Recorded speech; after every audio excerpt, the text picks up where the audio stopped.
I suppose I taught over the course of the past 16 years to a whole variety of different sizes of classes and variety of subjects and all of that. Mostly I teach to final year undergraduates and to postgraduates, mostly. I would say probably half of my teaching, perhaps 60% of my teaching, is to postgraduates and to final year undergrads. But I've also taught large first year undergraduate classes all the way right up to MBA level. But the vast majority has been at postgraduate level and final year undergraduate level, which is, I suppose, it's a nice group to teach, because by the time they get to final year undergraduate, or certainly by the time they get to postgraduate, you're dealing with a bunch of students that are very focused, very driven, very motivated. Can't always say the same thing about first year classes, but they're very good to work with, and you can walk into a classroom, you can get a discussion going, it can become very interactive, they're very engaged, and that's a wonderful atmosphere, wonderful kind of place to teach, is in a classroom like that, where the students are coming to meet you and engaging in the process of discussing a difficult concept. And that works well with classes of maybe 30 up to 60. I think you can do that kind of thing in. So most of the teaching I do is in that type of environment. Again, a lot of the material I would teach it would have ranged from very technical material, programming material, in information systems, right across to much softer stuff like, I suppose, electronic business and stuff like that. But I'm mostly kind of midway, and I'd very much describe myself as the application of technology to business. So I'm not a hardcore techie, although I understand the techie stuff. I'm not a softie either, but it's all about looking at organizations, understanding problems they have in managing their information, managing their processes, looking at opportunities that technology might open up, and looking at the organization's needs in the first instance, the problems, the opportunities, and then seeing technology as a mechanism to enable the problems to be solved, to enable the opportunities to be grasped. So we always kind of say to the students, forget about technology, all that it is a means to an end. Let's concentrate on the ends, let's concentrate on the organization, and start thinking about it like that IES is really all about creative problem solving. That's what we do. And taking the needs apart, using analytical tools, and then thinking about technology then afterwards. Now, it's always in the back of your mind, of course, because it opens up opportunities, but it's the means to the ends, and very much we say don't focus on the technology, focus on the needs, focus on the organizations. It varies in the type of group you're dealing with. With postgraduates, I suppose over the years you've developed a repertoire of skills that kind of work well. And most of my postgraduate classes now would be of the what you might call 1 year postgraduate conversion type. So they're coming in, they're very geared up to learn particular material and get in and out in a year, but they're coming in very often from base of no previous knowledge. So that can be challenging, to get something quite technical across to students in the space of 12 weeks. But you develop certain repertoire skills that enable you to do that. I mean, you demonstrate certain techniques in the classroom, you then back them up with laboratory practicals, you give the students some assignments, finally they have their assessment, their written exam, and you step them up as you go along. And it's very much about, I suppose, enabling the student to acquire the knowledge and to cross these thresholds, as you might call them, these threshold concepts. First year undergraduate, I haven't cracked it yet. It's a difficult environment to work within. Very large groups. Students perhaps who are coming off the back of a leaving certificate, who are new to university and the whole challenge of university learning. And I think the most you can probably do in first year is just to try to engage them, try to interest them, to introduce them to the new environment of third level and what that really is all about. But it is a very, very difficult environment to teach in, and not, I would have to say, enjoyable to walk into a very, very large class of 300 students, because you cannot engage with them in the same extent as you would like to with a smaller group. So that one I haven't cracked just yet. I suppose you kind of think of yourself as a kind of a conduit. the knowledge is there, the skills are there, and at the end of the day, the students want to come out the opposite end. Some of them are very focused in terms of where they want to go with their careers, so there's certain skills they need to acquire to move on to the professional careers. Others, you're just giving them life skills.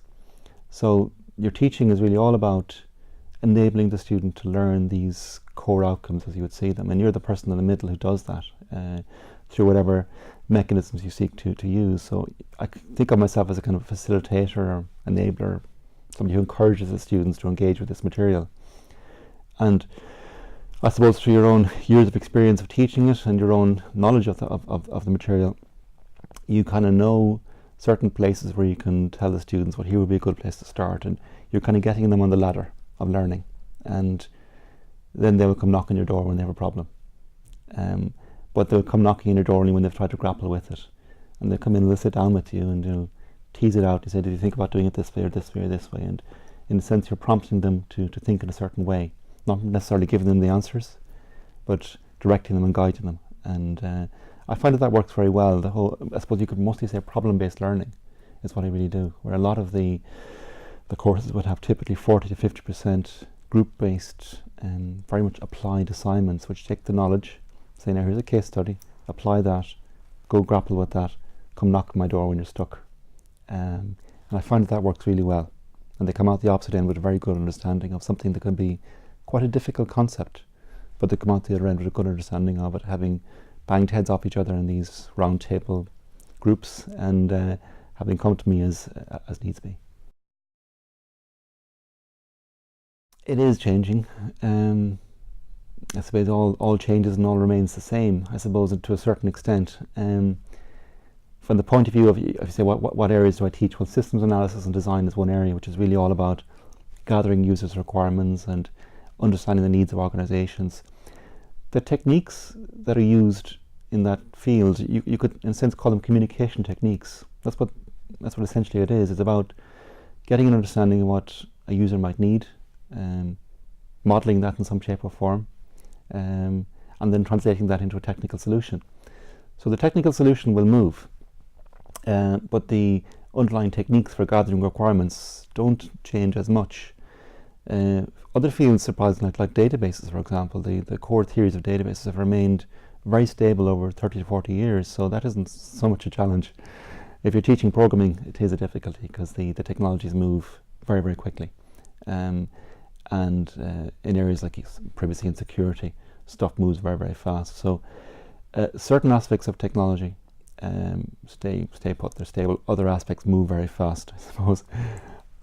If you can pick your subjects, if you're unfortunate enough to have 4 and 5 modules that keep changing all the while, you're in trouble.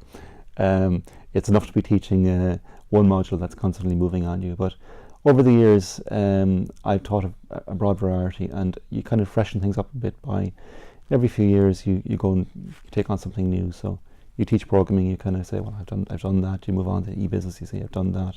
You move on to something new every few years, and it keeps you fresh as well. But keeping with the times is difficult, and programming in particular, although I don't teach that anymore, is a challenge to stay on top of that.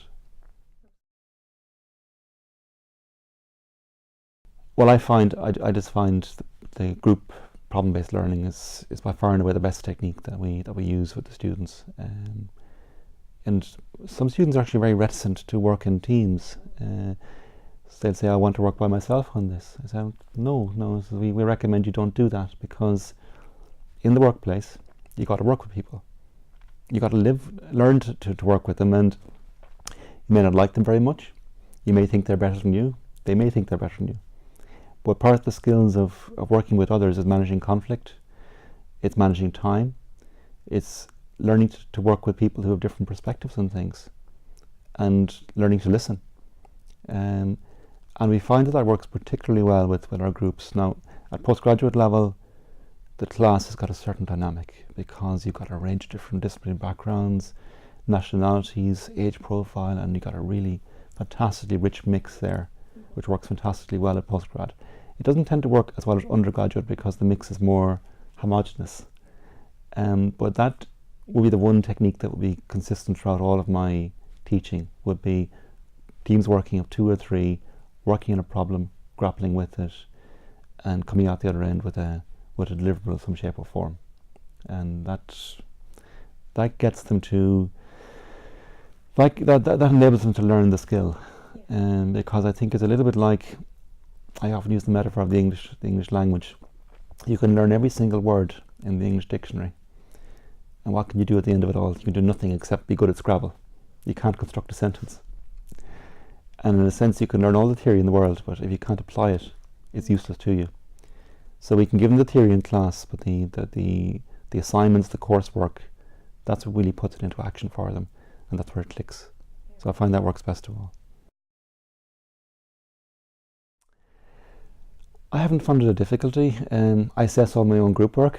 I don't tend to give it to third parties, because when you do, then you can have difficulties. You are just very, very clear learning outcomes, and you make those learning outcomes very, very clear to the students in class and on the spec itself. You say, look, this is what we want to get out of this assignment. You make it clear what you want them to give to you in terms of deliverables. You make yourself available in advance for prior consultation, where they can come up to you and clarify the expectation, and then you correct it yourself, because it takes experience and skill to be able to look at a deliverable and say, yes, they've gotten this. They might have gone about it a little bit differently from how you might have intended them to go about it, but you look at it and say, yes, they've gotten this. So I think if you give that to somebody else to assess, if it isn't your course, I don't think you lose the independence, and so I think if you're going to do that, you have to be willing to assess it. That works okay if you're dealing with manageable group sizes. I think we have about 50, 60 in our postgrad classes. You have around about between 20 to 30 assignments. You can handle that. With very large groups, it's much more difficult. And also the other issues raise their heads. Because in a small group, I mean, the assignments tend to be quite distinct. It's very easy to see if it wasn't the student's own work. You have no issues over originality or any of that. But if you're dealing with a group of 300 students plus, for example, 500 students in first year MIS, break them into groups of even 5, you've got 100 groups to deal with. Now how do you manage that? That's much more difficult, and we've handled that one within our discipline in terms of breaking them down into 10 groups go over here, 10 groups go over there, and they're assessed by 10 different members of staff along very, very clear marking schemes. But even that is very difficult, because you can get substantial variety in marking schemes even within 10 people. So it's difficult to get consistency right across the board. And what you don't want is a marking scheme that's completely black and white either, because the nature of the subject doesn't lend itself to that. So it does require you to do it yourself, I suppose, if you're willing to do it. That's the undertaking you have to take on. The bonus is that the students will learn, and you get the satisfaction of that coming out the other end. But it is a big undertaking, and but you get the satisfaction of knowing the students have gotten it, and that you put it across them. My head of school told me in that morning. It was a very nice surprise to get that news. My name has been nominated for the past number of years, and I think that's the nicest thing of all, is to be nominated, and particularly to be nominated by students. So that's what I suppose is the most gratifying aspect of it. And I know that there were over 30 people nominated this year, and quite a few of those my own colleagues in the School of Business Economics also being nominated, as they have been in previous years. So I know that anybody could have won the award, and that's the way it kind of goes from one year to the next. So for me, it's just very, very gratifying that the students said such kind things about me. And I suppose, like anything in life, you feel like if you're putting an effort into it and you're trying to be helpful, that people will appreciate it. So it's nice to feel appreciated in return, and that what you're doing is working, and the students are learning and appreciating, and they think you're doing a good job. So that's what it means to me, is the student feedback more so than anything else is the nice part of it. To receive the award, it's great. It's a bit like the All-Stars. Sometimes your name comes up, sometimes you don't, but it's fantastic to win it. But I'd have to say there's so many excellent teachers throughout the school, throughout the university, who have probably never been nominated, and I'm aware of that. So it's nice to be working in this environment that has so many excellent teachers all around you. So it's nice.